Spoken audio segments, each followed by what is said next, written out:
pradėjęs skaityti pranešimą paskutinę, tikiuosi, dar nesat pavargę ir dėmesio užteks.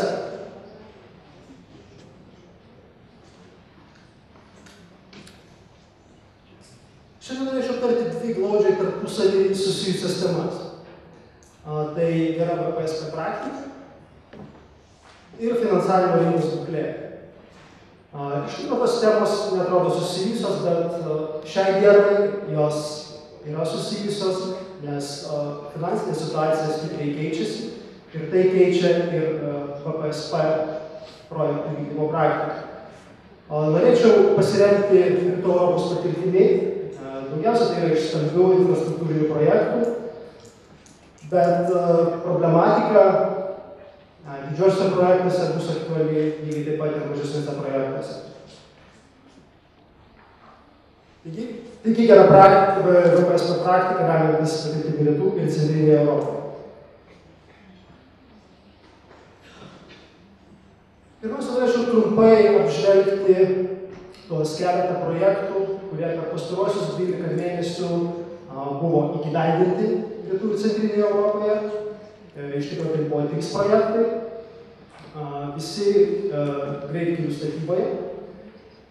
Visose šitose projektuose finansinis konsultantas viešojo sektoriaus buvo PricewaterhouseCoopers, todėl mūsų patirtis yra ganėtinai šviežia ir tą patirtimį galime pasidalinti.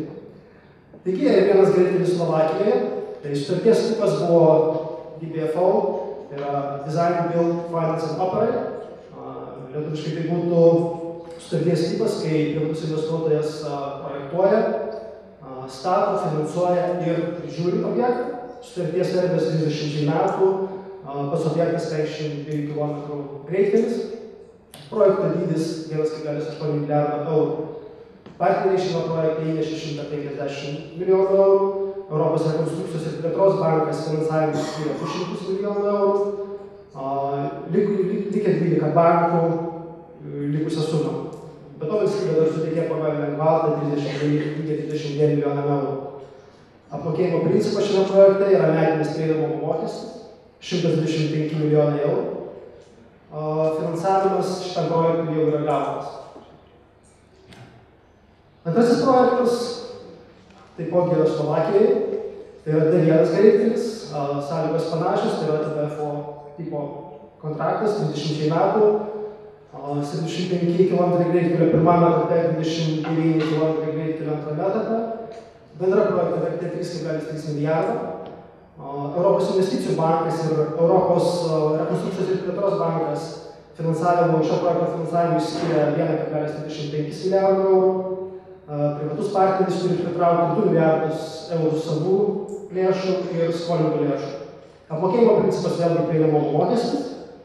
Finansuojamas faktiškai yra jau suderintas ir pirmam projektui planuojamas gauti 10 metų vasarį, antram etapui 2012 metais. Ir paskutinis projektas yra A2 greitkelis Lenkijoje, vėlgi sąlygos panašios, tai yra greitkelis su tiltu per upę, projekto dydis 1,1 milijardas eurų, apmokėjimo principai 90% prieinamumo mokestis ir 10% paskirtos rinkliavos. Projektas jau yra pradėtas. Tai čia yra tie 3 didieji projektai. Jeigu kalbėti apie situaciją, kuri buvo prieš prasidedant krizai, prieš 15 mėnesių, tai projektai, kurie buvo parengti konkursam, parengti finansavimui, tų projektų tokio panašaus dydžio, tokio masto, buvo apie 15. Finišo tiesiai pasiekė 3, šitie išvardinti. Pagrindinės priežastys,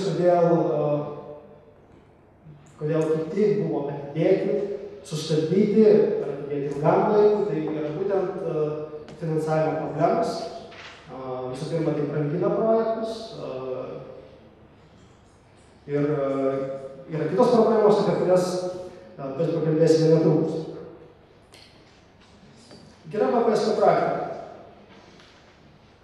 Jau daug šitų punktų iš tikrųjų buvo vienaip arba kitaip paliesta prieš mane buvusių pranešėjų, bet labai norėčiau atkreipti dėmesį į vieną dalyką, kuris galbūt nebuvo labai stipriai akcentuotas, kad šiuo metu kai kalbam apie VPSP projektus, mes esame pirkėjo rinkoje ir tas labai keičia iš tikro VPSP projektų praktiką. Jeigu anksčiau, kaip kalbant prieš 2 metus ir daugiau, šitų projektų rinkoje buvo laukiama, jų nebuvo daug, tai šiuo metu jų yra pakankamai daug ir projekto iniciatoriai su savo konsultantų komanda turi būti ne tik tai geri projekto rengėjai, bet ir pardavėjai, kurie konkuruos su nemažiau gerais projektais tarptautinėje rinkoje. Jeigu kalbėsime apie tarptautinius projektus, kurie mes ruošiamės pritraukti tarptautinį finansavimą. O bet kokiam didesniam projektui turbūt negu 100 milijonų eurų, gal net daugiau negu 50 milijonų eurų tarptautinių finansuotojų reikės.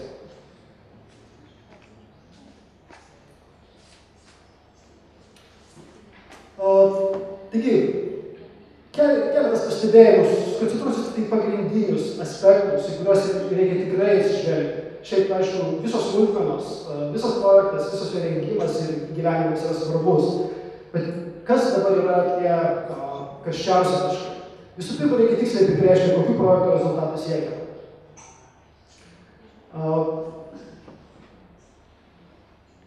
Laimės tie projektai, kurie bus paprastesni ir mažiau rizikingesni. Todėl tokių ypač stambių projektų ir sudėtingų projektų rinkoje parduoti šiuo metu bus pakankamai sunku. Todėl vienas iš patarimų būtų pasistengti, kad tie projektai būtų kuo paprastesni. Investuotojams, bankam ir visoms suinteresuotom pusėm turi būti labai aiškus motyvai, dėl ko pasirinktas VPSP projekto gyvenimo būdas. Ko siekiama, ar tai yra kokybė, ar privataus kapitalo dalyvavimas, pačiausiai dėl papildomų pinigų, ar dėl privatos sektoriaus patirties.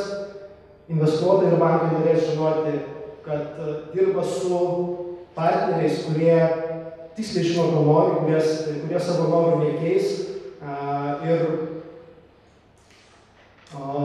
iš to, iš nepasitenkinimo ir kitokių dalykų nekils problemų vėliau.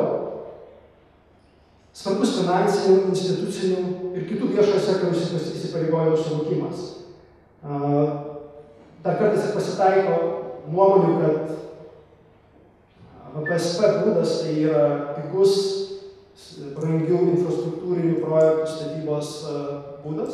Iš tikrųjų taip nėra. Visą projekto kainą viešajam sektoriui teks sumokėti, jeigu tai kalba eina apie projektus, kurie negeneruoja pajamų. Tik tai tas įvyks per ganėtinai ilgą laiką, o pati kaina gali būti, aišku, didesnė, negu kad investuoti šiandien tam tikrą pinigų sumą. Taip pat viešasis sektorius turėtų žinoti, kad turi turėti institucinius gebėjimus ir tie gebėjimai skirsis nuo įprastinių pirkimo procedūrų, nuo viešojo konkurso ir panašiai, nes sutartis pasirašoma 30-20 metų, bus įvairių sąlygų ir viešasis sektorius turės būti partneris kitiems partneriams projekte. Todėl tas institucinius gebėjimus taip pat reikės vystyti ir matom, kad jie yra vystomi. Bet tai tikrai svarbu investuotojui pasirenkant, į kokį projektą investuoti, jie žiūrės, kiek viešasis sektorius bus pajėgus vykdyti savo rolę tose projektuose. Turi būti išanalizuotas poveikis valstybės skolai. Tai, kad finansų ministerijos pranešėja jau minėjo, kokie tai yra apibrėžimai, kaip turėtų būti rizikos paskirstumas, kad projektas nebūtų pripažįstamas kaip valstybės skola, kad kokiais atvejais bus pripažįstamas kaip valstybės skola.